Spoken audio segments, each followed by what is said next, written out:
Do you want a highlight that will stand out from the old mold? Rising Recruits is here for you. Professional title screens with easy-to-read important information, use of multiple camera angles, professional graphics that emphasize your skills for coaches to see, 4K and high frame rate cameras to capture all the action. Call, email, or visit Small Moments Productions online today.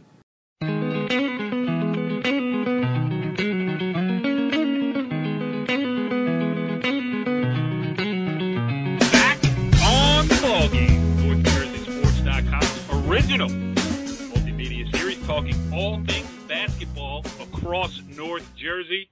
This is episode 2 of the 2016-2017 season, and we got a lot to talk about as the holiday tournaments are over. League play is in full swing. We are starting to see the outline of what a county tournament might look like. I am Corey Doviak, being joined by my partner in crime, the one, the only, Richie Ballgame Barton. What's up, Richie B? Not much. I mean, just laying around, just waiting all day to talk hoops. That's pretty much been it. That's some life you lead over there, pal. Yeah, it could be better, but could be worse, too. Yeah, that's the way you got to look at it. But you did make your triumphant return this week.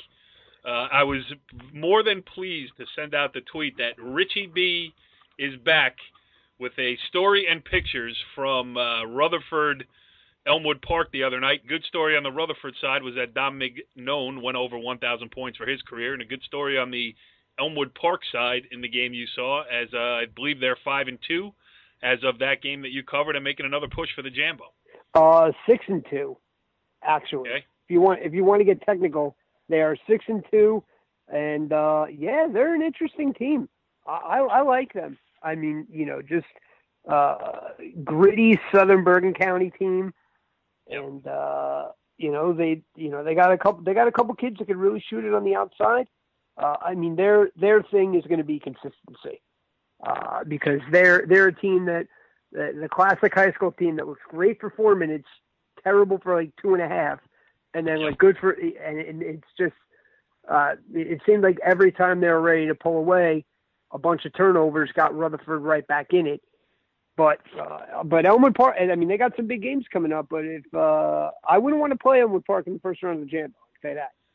Well, that's the thing about the Bergen County Jamboree. That exact scenario that you just presented is playing out in multiple gyms across Bergen County specifically. Like, I was at the Emerson Palisades Park game earlier this week. Emerson off to a great start. They're 6-1 as of, what was it, Tuesday night.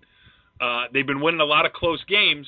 Now, if that turns around, they're going to struggle to make the Jambo. If they keep winning games, by as Johnny Ziemba put it, if you win the ones that are less than 5 points, you can certainly have a better season than you maybe have planned. I mean, Emerson, they could beat anybody in their league on a given night. They could lose to anybody in their league on a given night, and that's what makes small school basketball so much fun. And it's, the Bergen County Jamboree is going to be the same thing as it is every year. The top is stacked with the teams that can actually win it, and the bottom is stacked with teams that, to make it is the goal. And, the pull first-round upset would be great, even like a team like Pal Park playing a great first-round game against Hackensack before eventually losing. That they'll be talking about that for years, too. But when you look at the top of Bergen County, Richie B, and going by the unknown rankers rankings here on NorthJerseySports.com, you look at Bergen Catholic, Don Bosco Prep, St. Joseph Regional, Teaneck, even Old Tapan is off to a great and undefeated start. Hackensack will be a player. They've played a tough early season schedule. So Bergen County really as strong as it's ever been, really, at the top. Yeah, and it's also deeper at the top than it's ever been. I mean, when you get to the quarterfinal round, you're probably going to have 7, if not all 8 teams that really have a legit chance to win it all. Yeah, I agree with that. The non-publics are still rounding in the shape too. You know, so I mean, these teams are only going to get better. 4 or 5 weeks from now. Yes, we're going to talk about the Bergen County Jamboree with a team that we didn't even mention here. You know what? It's Fair Lawn year around here on NorthJerseySports.com. It always seems we did the wrestling tournament last week, the freshman sensation. We love the cutters. Yeah, we really do. Corey Robinson is a co-host on the athletic director is a co-host on It's Hockey Night. If we ever have a first edition, which just a plug here, will tape for the first time this season on Sunday night. Nothing like waiting until it's halfway over to get involved in it, but we'll do it. And tonight we're going to have Kyle Sabella on, the Fair Lawn boys basketball head coach, and they're off to a good start too. They had a great class 2 years ago, a little bit of rebuilding last year, but they certainly have turned it around early this year, so it'll be interesting to get his thoughts there. And not to forsake the girls' games that are going on here too. It's very interesting in Bergen County at the top with the Immaculate Conception and Saddle River Days of the world, but teams like Pascack Valley, teams like Westwood, who I just saw earlier this week too, really nipping at the heels of the non-public powers. And we got some good small school stories there. We're going to talk to Dave Wilson, the new Milford head coach, whose team's off to a 5-1 start too. So Richie B, basketball. I mean, it's it's amazing how quick basketball season sneaks up on you, and then all of a sudden, before you know it, you're at the county tournaments. We're talking about the seedings and breaking down tournament brackets, and then it takes absolutely forever to get to the middle of March. I remember last year being at Toms River at the former Rotaco Center on the campus of Toms River North High School, saying when Old Tappan, the hometown Old Tappan Knights, who I was certainly rooting for down there, but I was talking to my wife on the phone saying, this season's never going to end. They're just going to keep winning. And there will never be another day off here at NorthJerseySports.com. So, yeah, this is the longest season. It starts early. And then, those holiday tournaments you play so many games, and all of a sudden you feel like the season just started. And I'm talking to the Westwood kids the other day, hey, we're 7-0 already. Really? You played that many games? How did that happen? So it does creep up on you quick. Yeah, I'm sorry I haven't been able to help you out that much this season, but been a little preoccupied. But the story you wrote on the Rutherford Elmwood Park game will keep me moving for the weeks and months ahead. When I start to miss you, I will reread that story. How about that? Please do, buddy.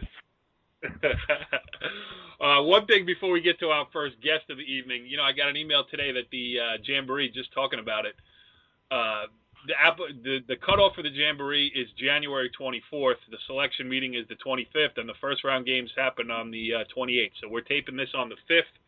Just over 3 weeks from now, we will have Jamboree coverage to talk about. And one of the guys who hopes that his team will be involved when the tournament is picked on Wednesday, January 25th, is our first guest of the evening here on the Ballgame, as we welcome in on the Complete Performance Baseball Academy hotline. He is Fair Lawn head coach Kyle Sabella. Coach, thanks for joining us here on the Ballgame. No problem. Thanks for having me, guys.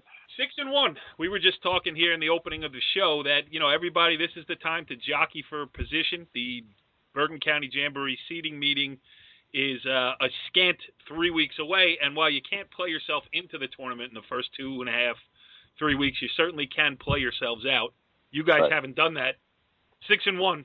Talk about the start here a little bit. Yeah, obviously it was surpassing my expectations. I wasn't ready for this.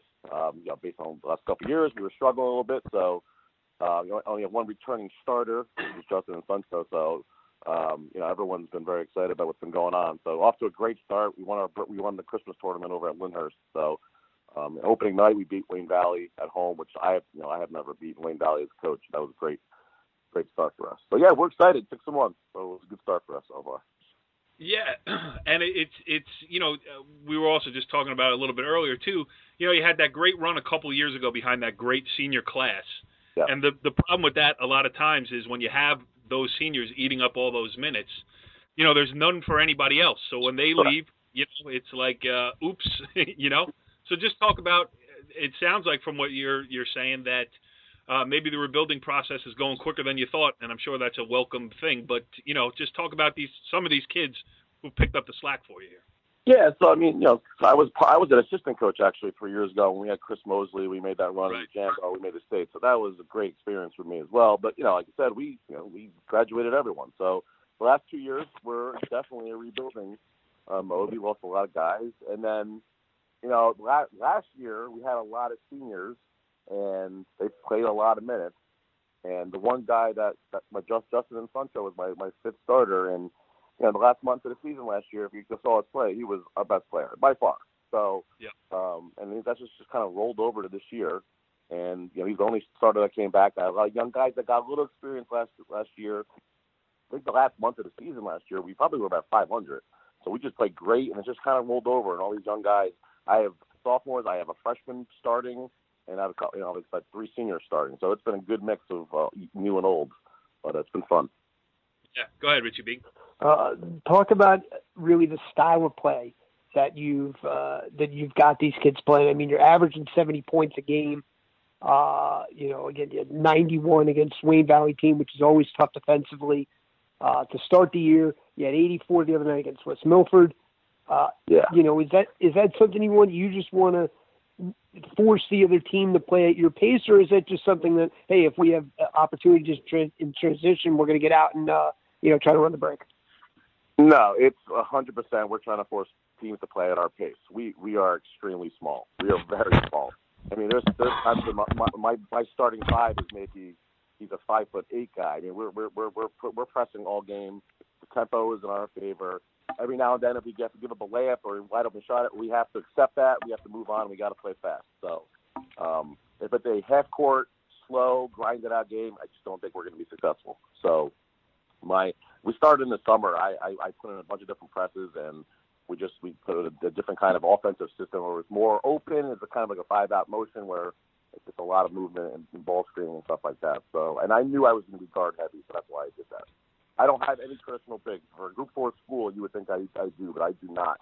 So it's mostly guard oriented. Yeah, and you got to make do with what you have, and you got to certainly. But I mean, you're an up-tempo coach. I mean, yeah. That's the way you'd like to play, regardless of what your personnel is. Obviously, correct. It's at a necessity this year for sure. Yeah, absolutely. That's the way I played when I was a player. That's what I like.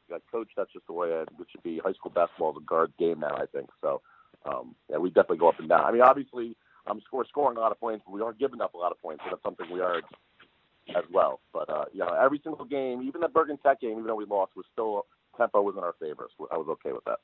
So. Richie B, you would have loved to play in that system until then you would get tired. No way. I would have loved to play. What do you mean, gamble and shoot threes? Thanks. I would be a star. Yeah. So it is a fun way to play, though. The kids are definitely responding well to it, so everyone's involved, which is good. And that's yeah. Go ahead, Richie. I was gonna just touch on that.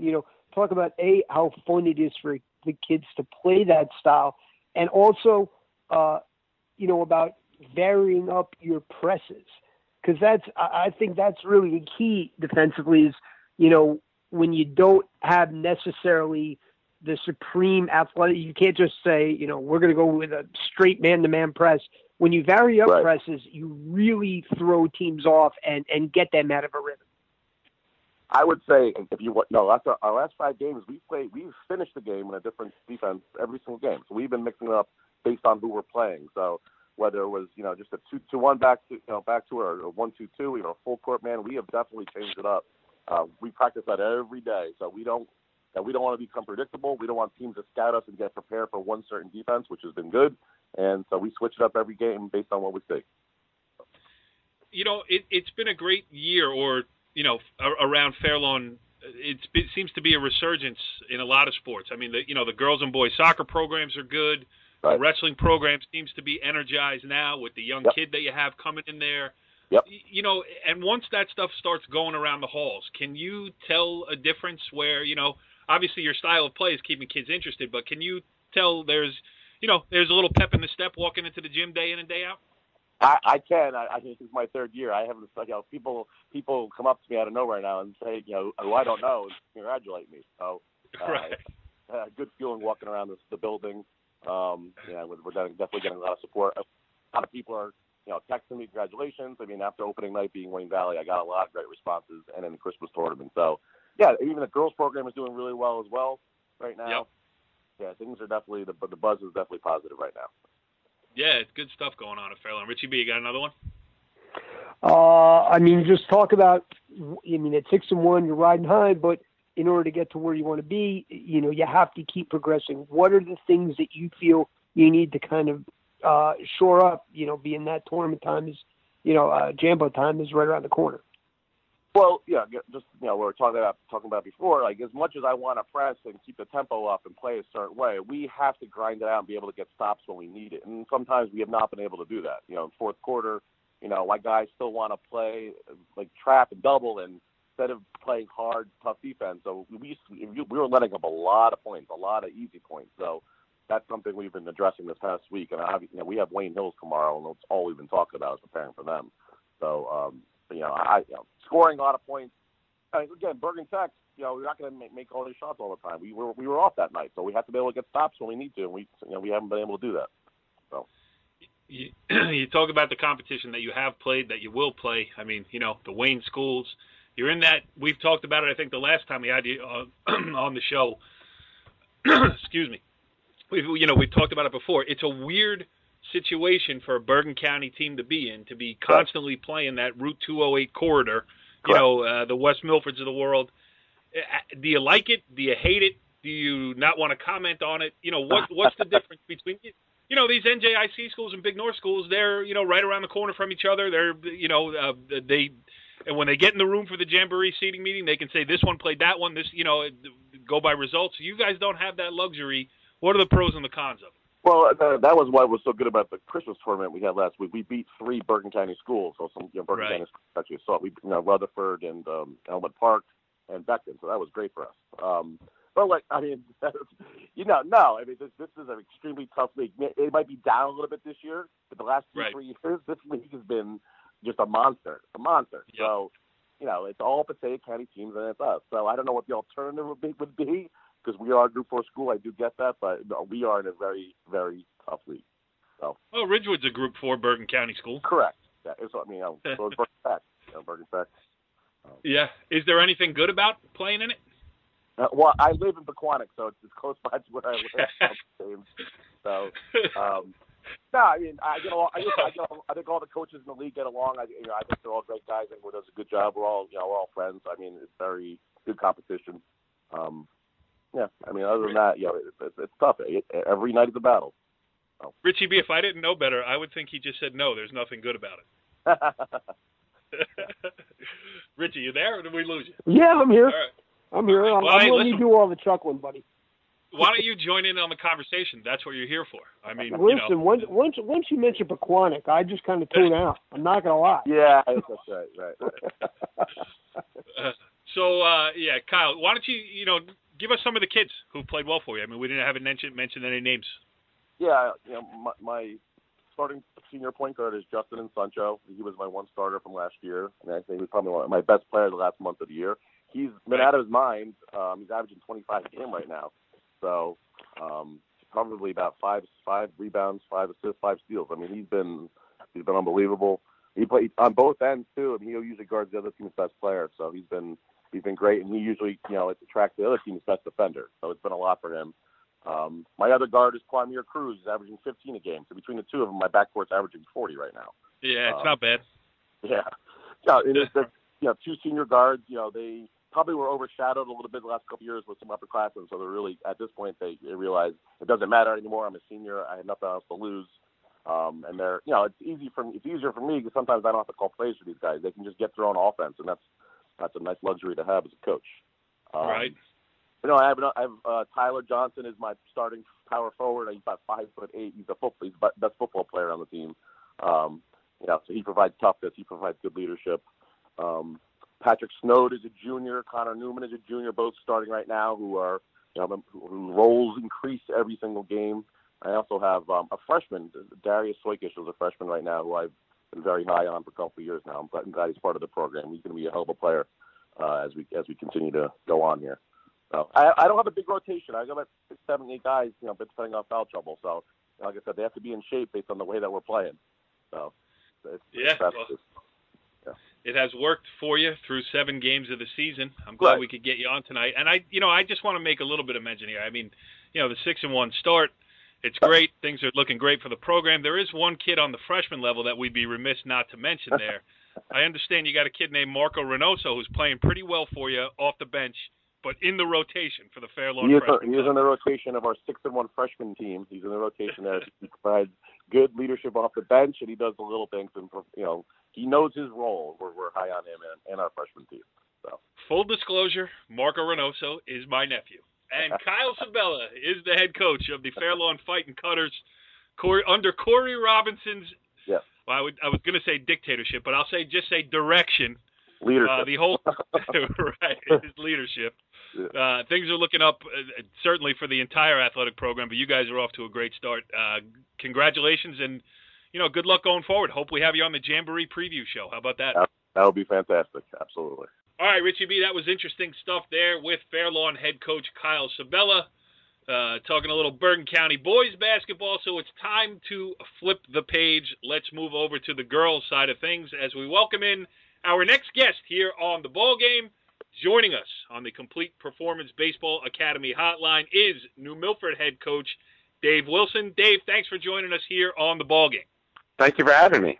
Well, it's a good time to have you, coming off of a 58-30 win over Dwight Englewood on this very day that we are taping this show. 6-1 or 5-1?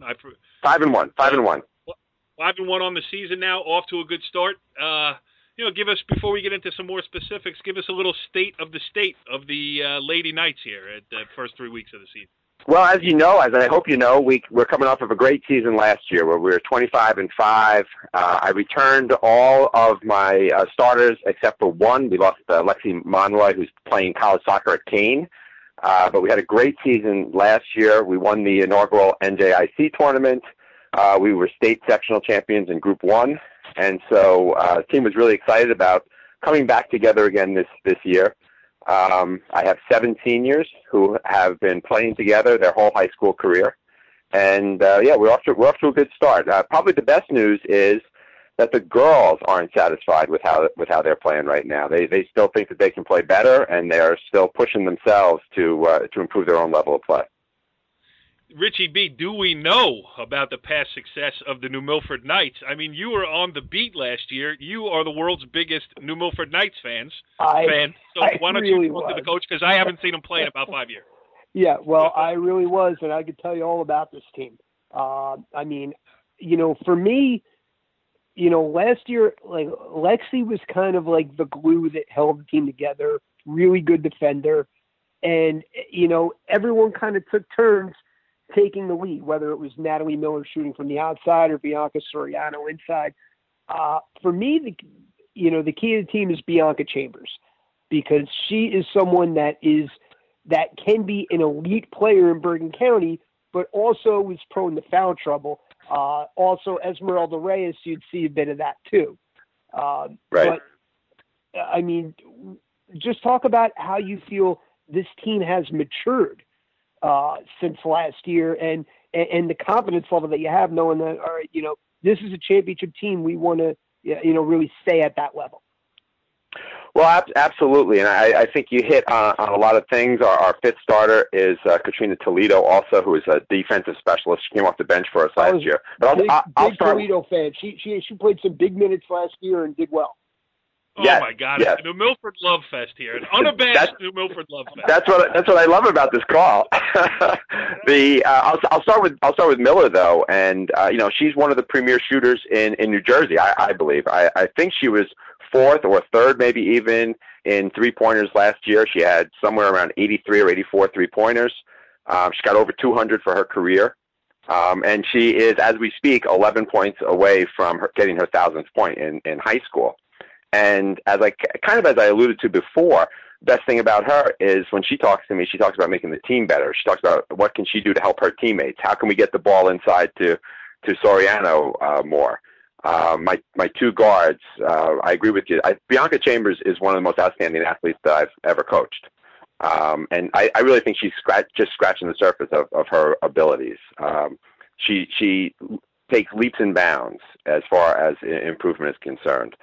Ezzy Reyes is, I think she's added a whole other component to her game offensively, but she is just a fantastic defender, and they play really hard. The 5 starters play really hard, 32 minutes a game, and then you add in, I have 2 subs who come off the bench, Alyssa Henez and Amy Cabahug, and the 2 of them are willing to do anything just to help the team. Practice, game, and so they really do. You talk about maturity. I think for a high school team, they've really matured very quickly and really are looking at this as group success, which I think is what gives us our success then.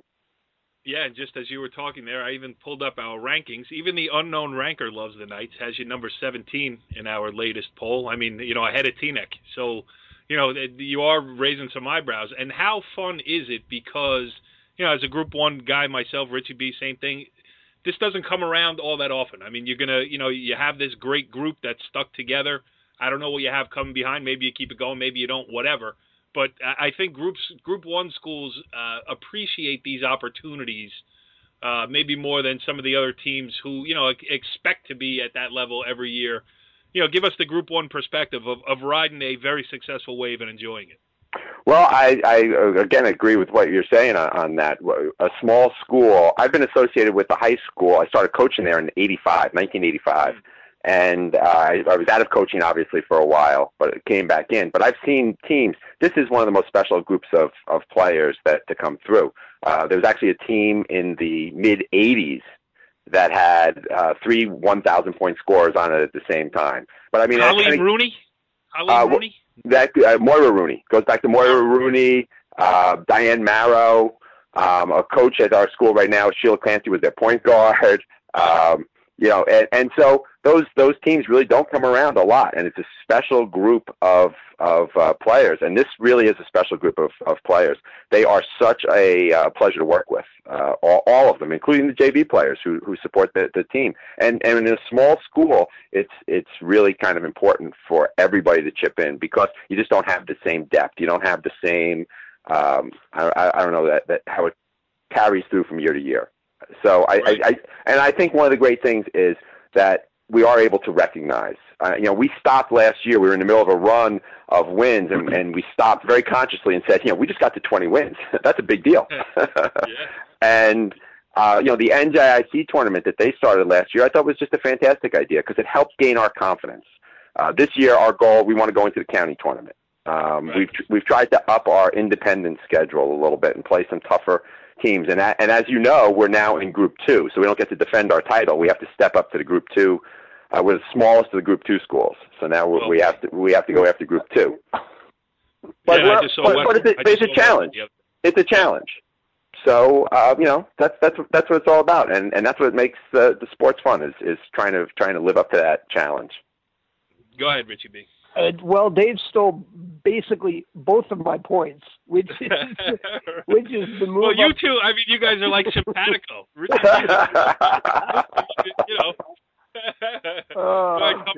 else on the fly. Let's hear your improvisation. Well, no, I want to talk more about that. I mean, playing Glen Rock, always a tough battle in the league against Sea Caucus. I mean, talk about how it's really a conscious thing that if you're going to be where you want to be in Group 2, I mean, it's a much more rugged bracket. You have to beef up the competition. Oh, absolutely. And we saw that already. Our one loss is to Pascack Hills, who is just an excellent team. And we battled them. We lost to them in overtime. We did get into a little foul trouble, as you mentioned before.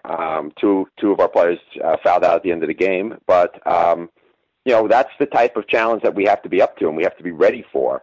And Sea Caucus in our league is going to present us with a huge challenge this coming Tuesday. We have Glen Rock this Saturday. We have Demorest next week. We've got Dumont on our schedule. We've got Mawa on our schedule.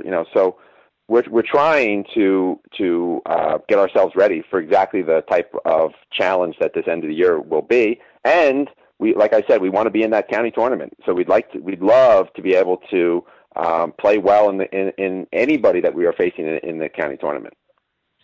Yeah, and Bergen County, having seen a lot of the teams, I've seen Saddle River Day, I've seen Pascack Valley, I have seen excellent team. Westwood. Yeah, excellent teams. At the top. But right. I feel like, maybe 6 through, 16, 20, I think there's a lot of good teams, and those first, could be a lot of fun there. And I think when we get there, we're going to be like, it's not going to go chalk, I think is my point, in the first round or two, as many years it has. Right, and I think the committee, I was on the outside last year. We went to the NJIC tournament. But looking at it, I think the committee really tried to seed to kind of feed that. I think the seeding last year was really kind of interesting. It gave some really exciting games. Again, looking at it from the outside, and so I hope that we get a first round game that we can compete in, and that we can try to make a little bit of noise. Well, I think that's where the NJIC tournament helped a little bit too, because I don't know how much you want to say about it, but I'll say it. They want you guys to play in the county tournament, I think. So right. I think there's a concerted effort to say, how can we draw these teams back now that you have. Really, you guys played the NJIC tournament. You loved it. You won it. Everything else.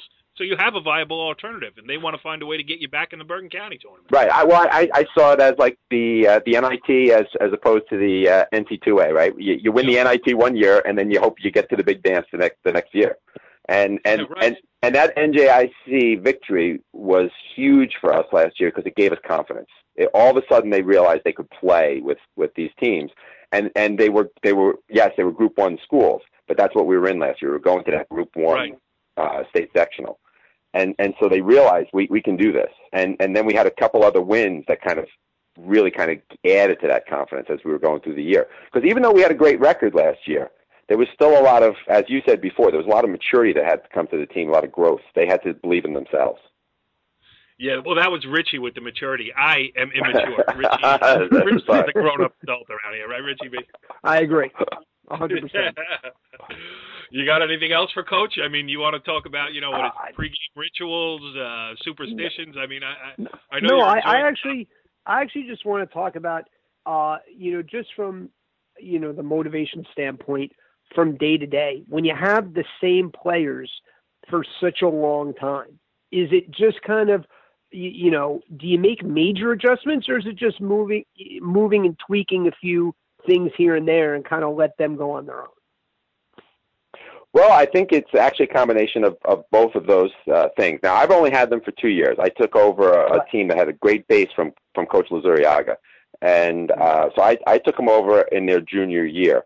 And you have to constantly be looking at what the next challenge is and how do we get there and how do we analyze what we're doing right now and improve that to the next step.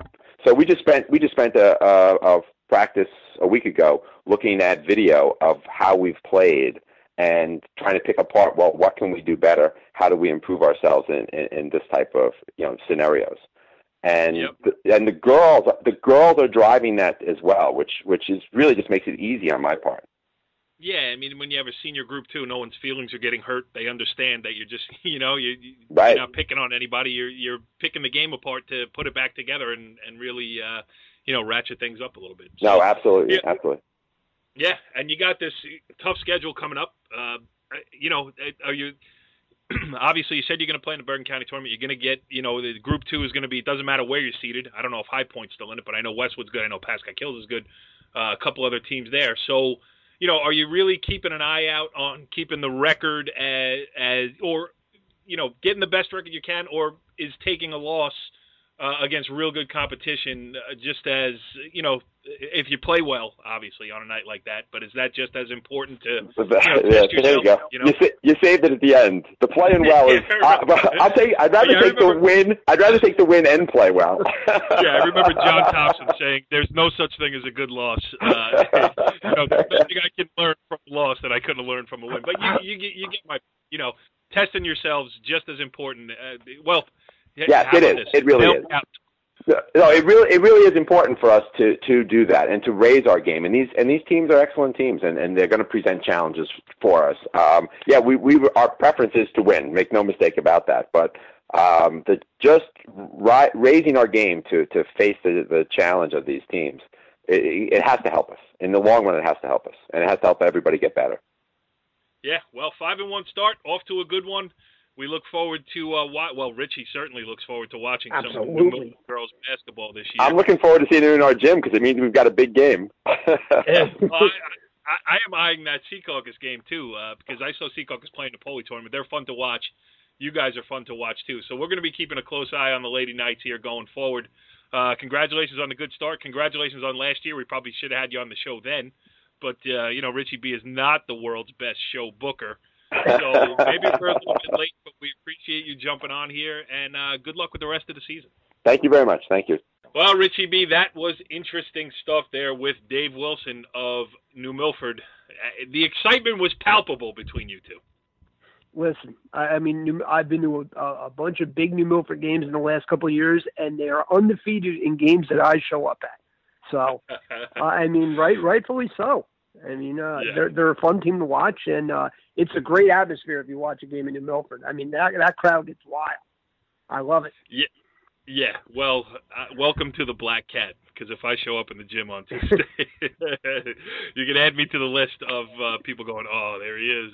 Not good. But it was, we got to keep an eye out on these teams that are off to, well, New Milford's not a surprising start, but Fairlawn certainly a surprising start. And it's interesting to see, the postseason picture start to take shape a little bit. We have to also catch up with Passaic County. We got a lot of work to do there. It's just about time where every game is starting to mean something in terms of are you in or are you out, especially, Bergen County Jamboree and seedings for all the other tournaments. Yeah, some of these schools are almost, halfway through their league schedule. The ones, right. The big North schools that only play 8 league games. But yeah, that's what makes it fun, because you get a Fairlawn, all right, oh, hey, we're 2-0, hey, that's nice. And all of a sudden you're 6-1, and then all of a sudden you're 9-2 or whatever, and you really start believing, like, hey, we could do this. We want the Bergen Catholics, we want the Don Boscos, we want to see how we stack up against. Yeah, until you get them in that 116 slot in the late game at Tenafly that we had already packed up and left. We had packed up and left 2.5 hours ago. Anyway. They stopped having it on Super Bowl Sunday, right? At least there's that. Yeah. Well, February 5th, isn't that the Super Bowl this year or no? No. Isn't? Because if it is, the Jambo is on it, and it's back on to Super Bowl Sunday. So, yeah, we'll be at it early. Getting back to our original point. Correct. But also, this discussion has led to the fact that we got a lot of work to do before this season is out. We got a lot of people to catch up with. We got a lot of games to cover. We will do all of it right here on the Ballgame. We'll see you next week. Follow the leader.